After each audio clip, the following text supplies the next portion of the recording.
Olá pessoal, vamos dar continuidade à nossa parte 3 do módulo 1 da introdução à lógica formal. Vamos falar agora sobre as regras de inferência. Falamos de regra de equivalência no vídeo anterior, vamos falar das regras de inferência, que são outras regras usadas nas demonstrações de argumentos.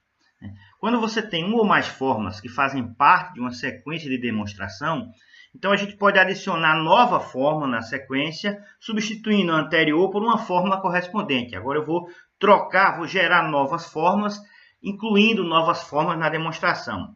Ao contrário das regras de equivalência, as regras de inferência não funcionam em ambas as direções, ou seja, eu não posso trocar A por B e ao mesmo tempo B por A, como lá nas regras de equivalência. Regra de inferência permite a dedução de novas fórmulas. A ideia básica de se utilizar a inferência é a dedução de novas proposições a partir das proposições que nós já conhecemos. Então vamos lá ver que regras. Então vamos falar um pouquinho dessas regras de inferência. Temos aí as 5 principais regras de inferência. A regra modus ponens, a regra modus tollens, a regra da conjunção, da simplificação e da adição. São regras muito simples de serem compreendidas e muito úteis no processo de demonstração. A primeira delas, talvez a mais importante delas, ou a mais usada, é a regra chamada de modus ponens.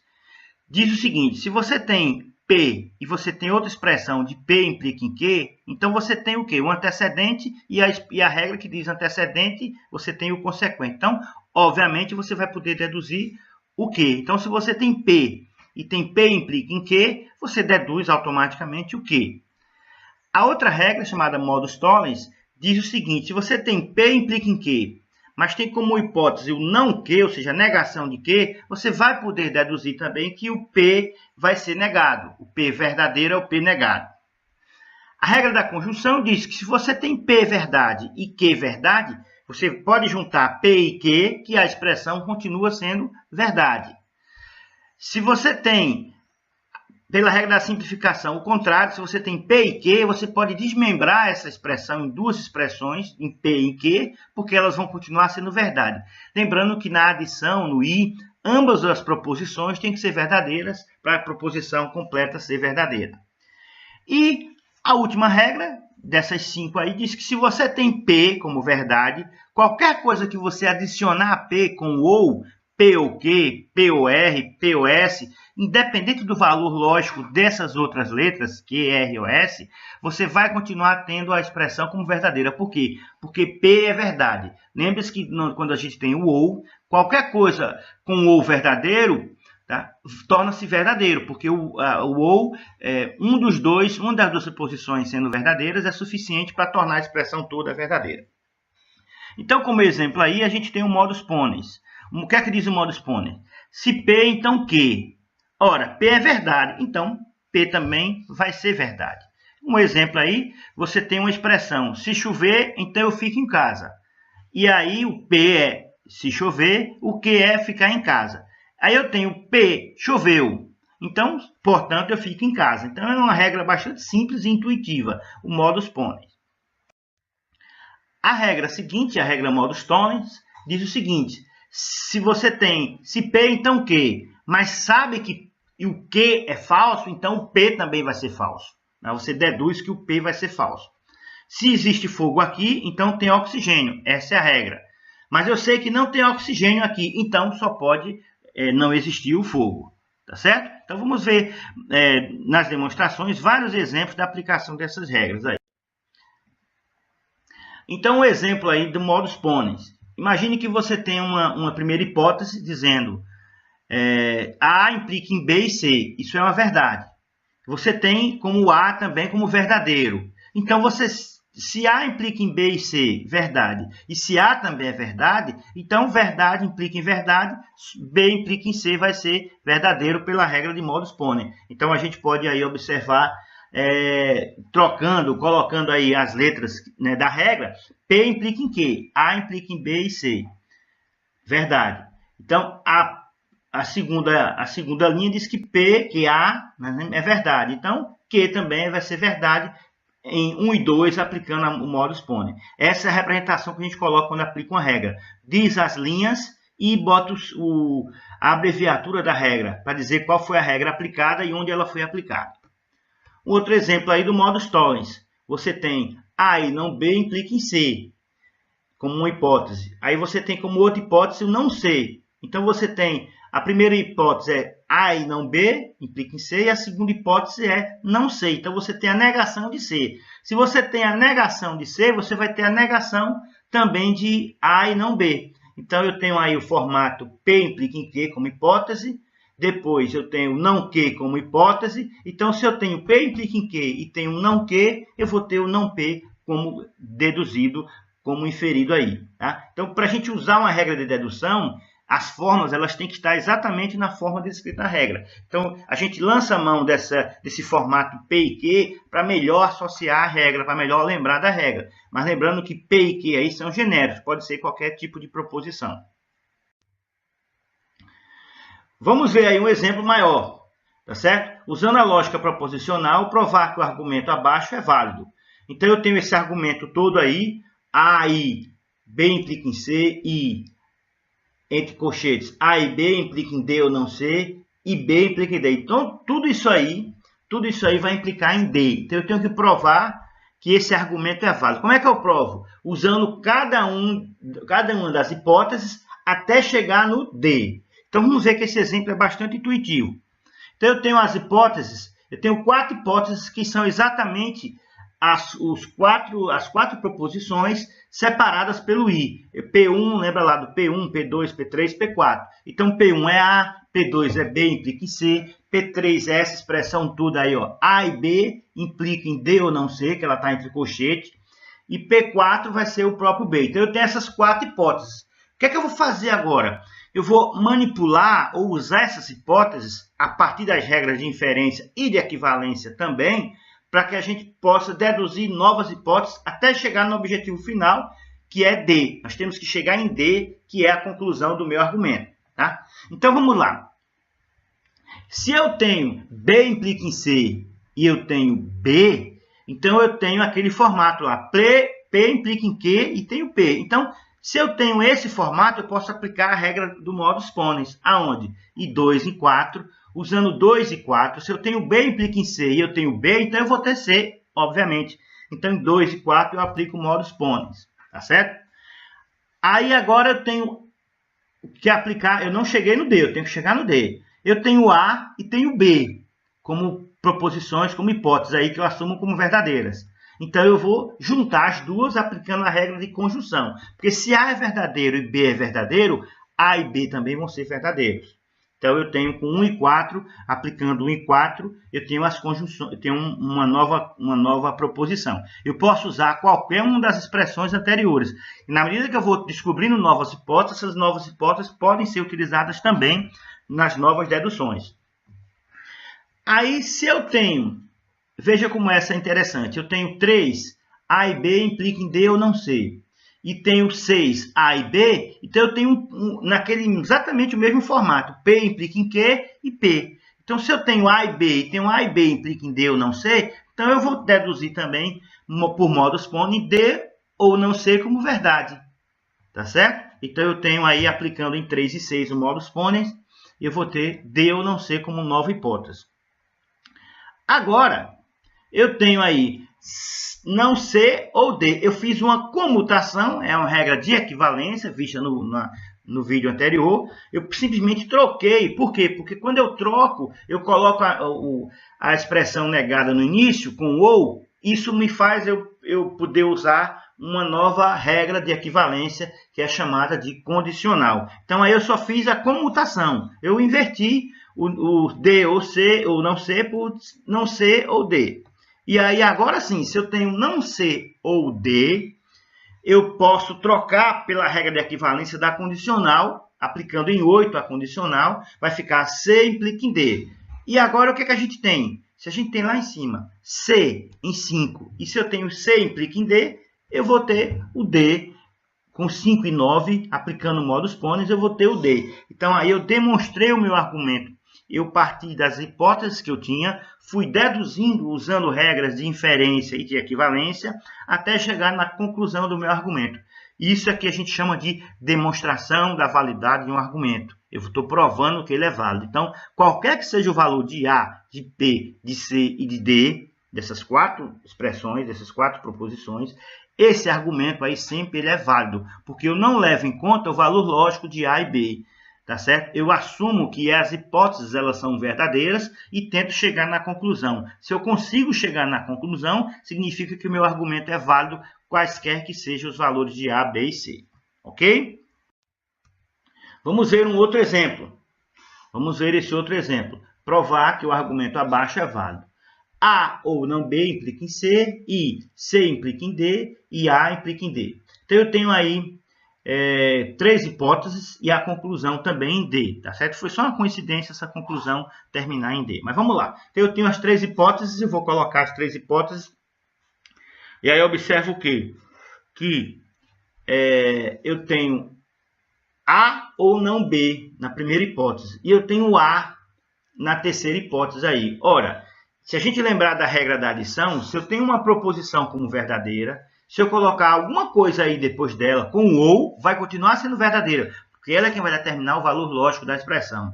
Então eu vou colocar aqui, vou fazer uma adição, né? Vou colocar em A, né? Vou colocar o ou, não B, tá certo? Então em 3 eu fiz a adição, essa expressão continua sendo verdadeira, por quê? Porque A é verdadeiro, então não importa o valor de não B, a expressão A ou não B vai continuar sendo verdadeira.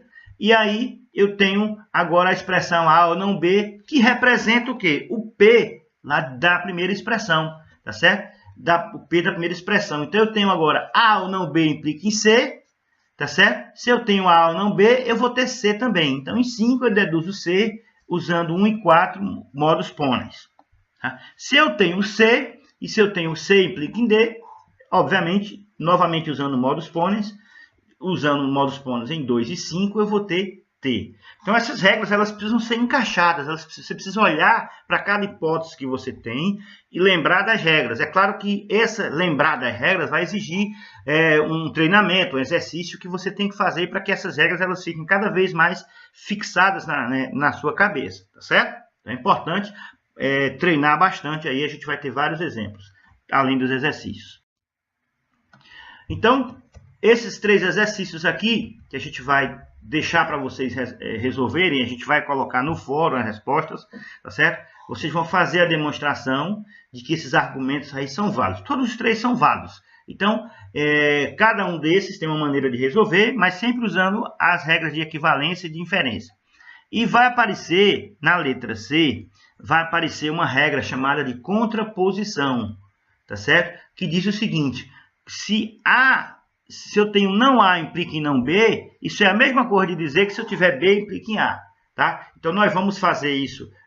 Eu quero que vocês tentem fazer essa demonstração no exercício e a gente vai colocar essas respostas no fórum e vai voltar a falar dessas regras também, tá certo? Mas vamos a algumas sugestões de dedução, tá? Recomendações. A regra do modus ponens é sempre a mais intuitiva, ela deve ser usada muitas vezes. Ou seja, a gente usa bastante modus ponens. As expressões nesse formato P e Q negado ou P ou Q negado dificilmente são úteis, né, para uma sequência. Então é interessante que a gente use as leis de De Morgan, que são leis de equivalência, são regras de equivalência, para converter, por exemplo, em não P ou Q e não P e não Q, respectivamente. Então, quando a gente tiver parênteses com uma negação fora, a gente lembrar de usar De Morgan para facilitar as deduções. Essas formas do tipo P ou Q também não são úteis em sequência de demonstração. Aí a gente pode negar o P 2 vezes, lembrando que a dupla negação é uma regra de equivalência, e depois usar a condicional, obtendo não P implica em Q. Porque se eu tenho P ou Q, eu não consigo fazer muita coisa. Por quê? Porque P pode ser verdade ou falso e Q pode ser verdade ou falso. Eu tenho 3 possibilidades dessa expressão tornar-se verdadeira, tá? Outras regras, né, também podem ser usadas. Suponha que você tem um argumento que tenha essa seguinte forma aí: P1 e P2 e P3 e Pn implica em R e implica em S. Ou seja, a conclusão ela é uma nova implicação, não é uma expressão isolada, não é uma letra isolada. Ela tem uma nova implicação. Então, Ao invés de usar P1, P2, P3 e Pn como hipótese para inferir R implica I em S, o método dedutivo nos permite usar R como uma hipótese adicional e depois somente inferir S. Dessa seguinte forma aí que está detalhado. P1, P2, P3 e Pn e R implica em S. Ou seja, eu posso considerar R como uma nova hipótese válida para deduzir S. Isso me dá uma vantagem que eu vou ter uma hipótese a mais na demonstração. Tá certo? Então, vamos lá. Um exemplo. Use a lógica proposicional, né, usando o método dedutivo, para provar que o argumento abaixo é válido. Então, eu tenho A que implica em A, implica em B, que implica em A, que implica em B. Então, só tem implicação aí. Então, a princípio, eu só teria uma hipótese. Mas o que é que eu vou fazer? Eu vou considerar esse A da conclusão como mais uma hipótese e vou, a partir daí, resolver o meu argumento. Vou demonstrar o meu argumento. Eu tenho duas hipóteses agora. O A implica em B e o A. E aí, o que é que eu tenho? Se A implica em A, implica em B, e se eu tenho A, então A implica em B também é válido, usando o modus ponens aplicado aí nas duas hipóteses anteriores. Né? Se eu tenho A que implica em A, implica em B, e tenho A, então A implica em B também é verdadeiro. E agora, se eu tenho A e A implica em B, o B também é verdadeiro, usando o modus ponens aplicado aí nas regras 2 e 3. Certo? Então, esse é um exemplo de como a gente utiliza uma hipótese adicional. Vamos ver mais um exemplo. A implica em B e B implica em C, implica em A, implica em C. Então, eu vou usar o A como hipótese adicional, né, da última implicação, e aí eu vou ter as três hipóteses. A implica em B, B implica em C e A. Então, de cara, a gente já sabe que B é verdade. Por quê? Porque se eu tenho A implica em B e tenho A, então eu tenho 1 e 3 modus ponens. E agora, se eu tenho B implica em C e tenho B, eu vou ter C, 2 e 4 modus ponens. Tá certo? Então, rapidamente a gente consegue chegar na conclusão. Isso também, essa demonstração acima, ela vai nos dar uma nova regra chamada silogismo hipotético. O que é essa regra? É uma regra de inferência. Diz o seguinte: se eu tenho A implica em B e B implica em C, então A implica em C. Então, eu já posso também usar isso como uma regra válida. Ou seja, se eu tenho uma hipótese A implica em B e tem outra hipótese B implica em C, eu já posso deduzir como nova hipótese A implica em C. Então, o silogismo hipotético diz o seguinte: se você tem P implica em Q e Q implica em R, você vai deduzir P implica em R. Né? De maneira formal, P implica em Q e Q implica em R, então P também vai implicar em R. Então, essa é uma regra de dedução legítima, tá certo? O silogismo hipotético pode ser usado em um passo de demonstração. Vamos ver esse exemplo aí, né? nesse argumento aí. Não há o B e B implica em C, implica em A, implica em C. Então, eu vou usar não há o B como hipótese e B e C como hipótese, tá certo? Então, eu posso aplicar em 1 a condicional, tá certo? Se eu tenho não há o B, eu posso transformar em A implica em B como a condicional. E agora, se eu tenho A implica em B e B implica em C, eu posso dizer que, por silogismo hipotético de 2 e 3, aplicado o silogismo hipotético de 2 e 3, o A implica em C também. Então, está demonstrado, eu não precisava nem usar o A como hipótese provisória aí, tá certo? Porque eu já tenho a demonstração usando a regra de silogismo hipotético. Uma outra regra é chamada de silogismo disjuntivo, tá certo? Se você tem P ou Q e não P, você pode deduzir o Q.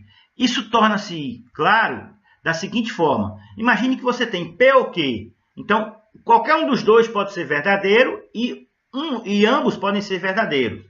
Mas se você tem como verdade o não P, se o não P é verdade, você vai ter o P da expressão aí como falso. Lembrar que eu negar uma expressão não é torná-la falsa. Quando eu nego uma proposição, eu estou invertendo o valor lógico dela. Então, se o não P aí é verdade, tá certo? Se o não P é verdade, então o P vai ser falso.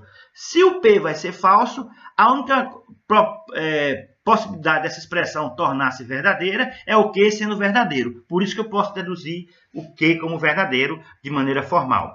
Então, é uma outra regra de dedução adicional, chamada de silogismo disjuntivo, e também pode ser utilizada em um passo de demonstração.